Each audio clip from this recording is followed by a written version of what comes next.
All right. Basic statics problem. First thing we have to do is draw a free body diagram. So to draw a free body diagram, we have to free the body. So where is it fixed in at? At A and C, the pin and the roller. So we're going to remove the pin, remove the roller, and we're going to replace it with the forces that need to go there. So a pin gets two forces. It gets a Y force, and it gets an X force. Yep, pins have two forces. I'm going to go ahead and redraw these. That one needs to go that way, I guess. Maybe not. But I'm going to label it FAY because it's a force in the Y direction at A. And I'm drawing it up. And I'm going to draw FAX to the left. You can draw it to the right. I just happen to draw it to the left. Oh, doesn't matter. If you end up getting a negative, it just means it went the wrong way. That's it. So at the roller, I'm going to have it facing up. It's FCY. And it's a force at C in the Y direction. Okay? So I'm going to start with my forces of equilibrium. That means all the forces in the X direction, if this thing is in equilibrium, it's not going to move. That means that all the forces have to add up and cancel each other out to be zero. So I write the sum, meaning add, of all the forces in the X direction is equal to 0. So what things are moving left and right? That's right, FAX and 200. So FAX is moving to the left, so that's a negative FAX. 200 is moving to the right, so plus 200. Those are the only ones. They equal 0. Now I'm going to add FAX to both sides. Sure can. If I do something to one side, I can do it to the other. That's fine. So those ones canceled out. I get 200 is equal to FAX.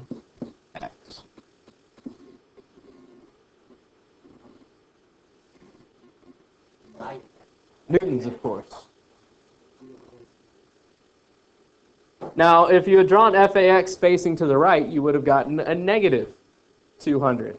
All that means is that it actually faced to the left. I lucked out and I drew this one to the left. Next one I'm going to do is sum of the forces in the Y direction is equal to 0. So I need all the forces that are moving up and down. So that's going to be FAY, FCY, and 100. FAY and FCY are both facing up. So we defined up to be positive and down, like the 100, to be negative. Equals 0. Now, I can't do anything else with this equation right now. I have two variables. I only have one equation that has both of them in it. Means I can't move on to get an answer. So I have to go to my next equation. The last equilibrium equation for a 2D problem is sum of the moments. So I pick moments about any point. The point I choose is A. Now I could have gone about B, I could have gone about C, I could have gone halfway through either one, but I am going to go with A.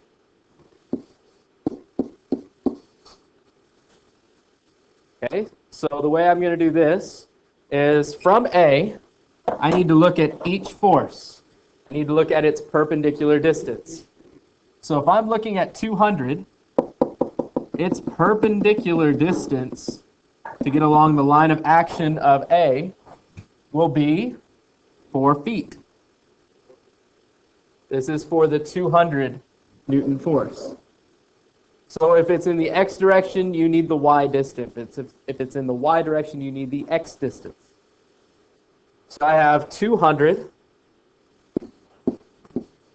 times 4. And then I have to ask myself, if I'm holding this whole entire object at A, and I'm doing this 200 Newton force to the right, is that going to cause it to rotate positive or negative? Negative. Clockwise. It's going to be clockwise, and we say clockwise is negative. All right, we've got to look at the next force. The next force I'm going to look at is this 100 newtons. Now this 100 newtons is in the y direction, so that means I need the x distance. The x distance is half of 6, which is 3. That'll be 100 times 3. And then it's going to also go clockwise. So I put a negative. The last one I'm going to look at is FCY. FCY is 6 away. It's a y force, so I need the x distance. So I have FCY times 6. Now this one's going to cause it to go counterclockwise. I'm going to say that is positive. That's all the forces. It equals 0. Now the forces at A, FAX and FAY, don't make a moment about A because there's no distance to multiply times. There's no perpendicular distance between the point and the forces, so you can't have a moment. So I've got negative 800 minus 300 plus 6 FCY equals 0. So I have 6 FCY is equal to 1100. I divide by 6 and I get FCY equals 183 newtons.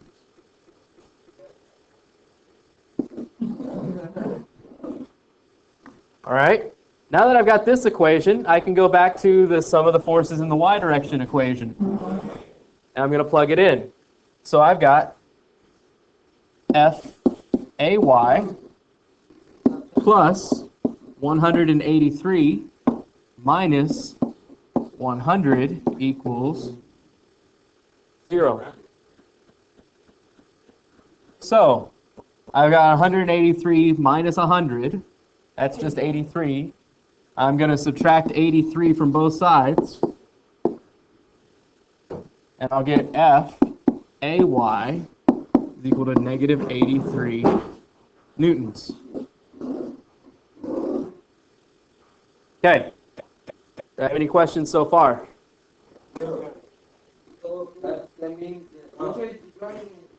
That means FAY, I drew it going up, it's actually going down.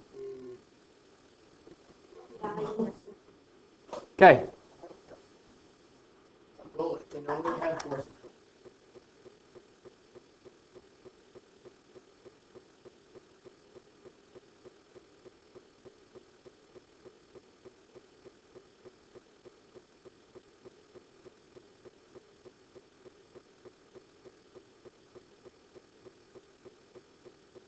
All right, so what we have to do now, we have to find out what all the internal forces are.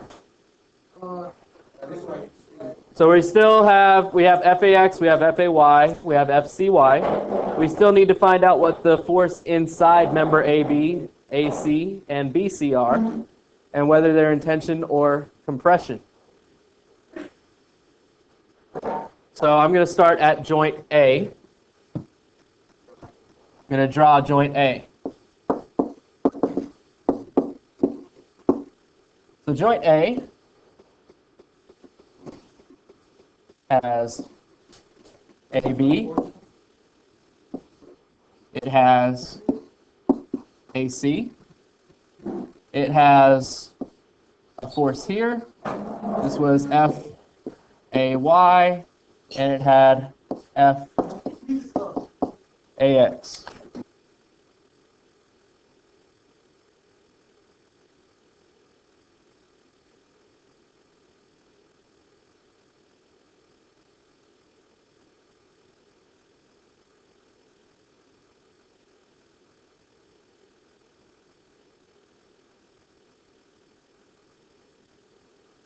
All right. This is joint A, but we know FAY is equal to negative 83. We know FAX is equal to 200 newtons. So at this joint, we also have two equilibrium equations. We have some of the forces in the x direction equals 0. And that'll be negative FAX because it's moving to the left. That's negative 200. Plus AC because it's moving to the right. Plus AB. But it's not all of AB. It's only the portion that's going in the x direction. So I have to look at the geometry of this. It makes a triangle. It looks like this. Half of the bottom of our other triangle makes a 3. The height was 4. Pythagorean's theorem will tell you that the hypotenuse is 5. So that means I need the x part for the sum of the forces in the x. The x part of this triangle is 3. The total part of the triangle is 5.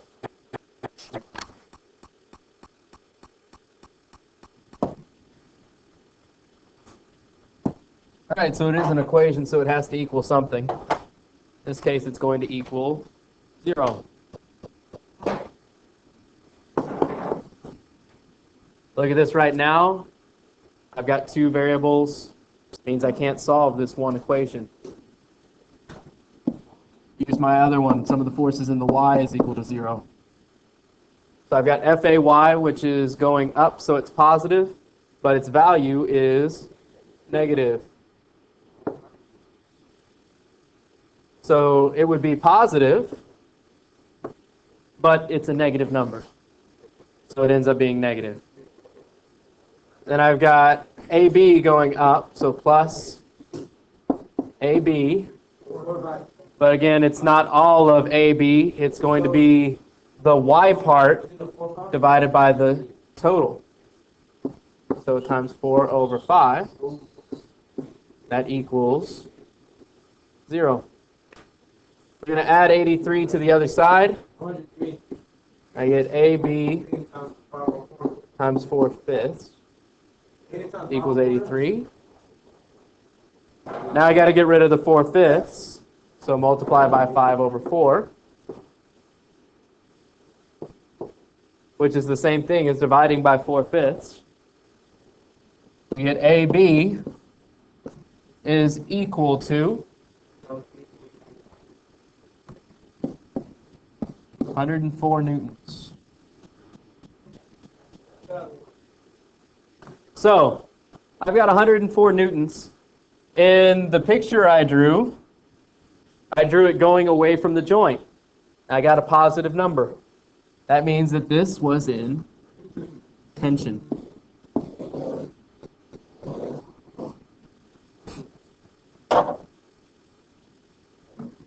Now that I've got what AB is, I can plug that back into my equation that I had up here. So I've got negative 200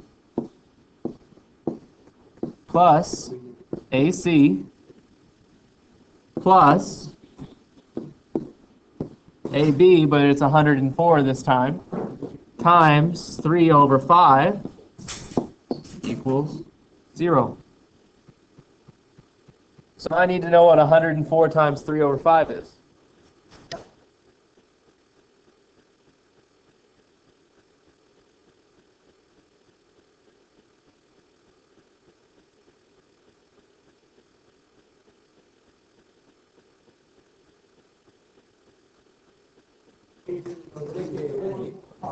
All right, so I got 62.4.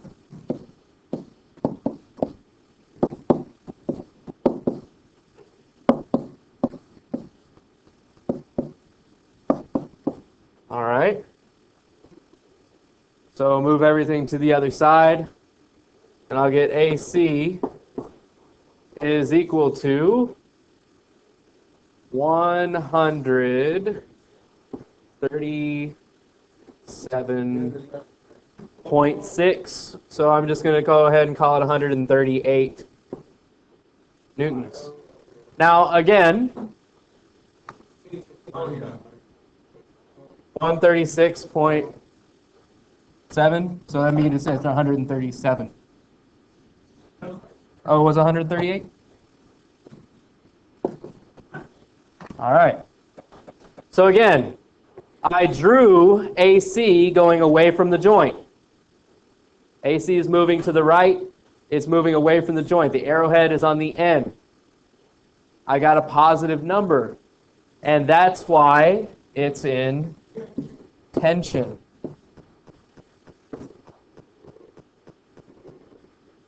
All right. I got to solve one more joint. I can look up at the problem, and I've got two different places I can solve. I can either solve at B or I can solve at C. I'm going to go at C because there's fewer forces on C. It's easier to draw. There's less geometry to work with. So that's what I'm going to do.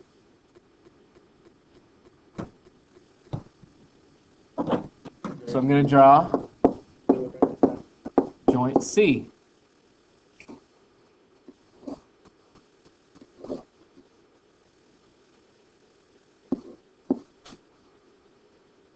All right, so joint C, I had FCY. I have BC, and I have AC. But I know that AC is 138. FCY, we already calculated, and it was 183. I just need to calculate BC. So I'm going to do sum of the forces in the x direction equals 0. I have AC moving to the left. That's minus 138. I have BC also moving to the left, so minus BC, but not all of BC. Just the x part over the total part. That equals 0. So I'm going to get 138 times 5 over 3 equals BC.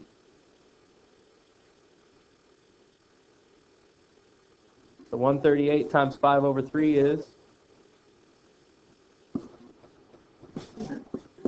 BC equals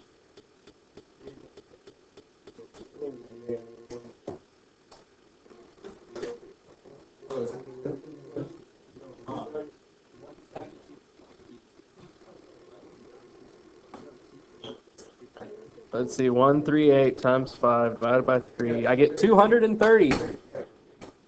Negative 230. Now I drew it going away from the joint. I got a negative number. That means that this is 230 newtons of compression. That's how you solve that problem.